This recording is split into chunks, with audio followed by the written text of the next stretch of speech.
आज देखा पाइबे आज गुड़िया बबलूर खराब होता प्रोजेक्ट को पुणी थे तैयारी करी बबलू पाखरे आनीदब। तापर सुनेना कहबे गुड़िया तू एटा केतेबेले बनैलु।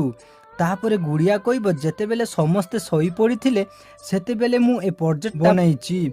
आउ विवेक पचारे गुड़िया एटा तमे एका बनैच। तापर गुड़िया कहब हाँ पापा कहीं समस्त को लगुला मु बबलूर प्रोजेक्ट खराब करिछि सेतिपाई बनै देइछि। पुणी विवेक कहबे अरे बा एटा तो मु जो प्रोजेक्ट बनैथिली ताटू भी बहुत भल होइछि। आउ एपटे बबलू कहूथिबो ए छिपखोली तो एका प्रोजेक्ट बनई देला।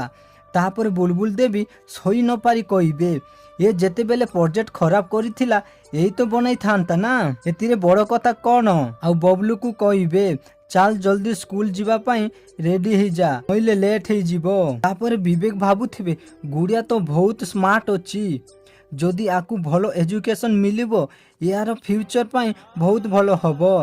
आउ कहबे सुने ना तमे आउ गुड़िया मो सहित चलो मु गोटे कथा भाबिछि। तापर बुलबुल देवी कहबे कौन भाविचु विवेक। पुणी विवेक कहबे अपेक्षा कर मम्मी। तापर बुलबुल देवी सुनीना को अटकाउथिबे आउ विवेक कहबे सुनीना हेउची मो स्त्री को बार लोक नुहंती मु तांकु गोटे इम्पोर्टेंट काम रे नेकी जाउची आउ स्कूल रे गुड़िया को एडमिशन करिबा को नेबे। तो दर्शक बंधु आज एबोली किछि जबरदस्त सीन देखिबा को पाइबे।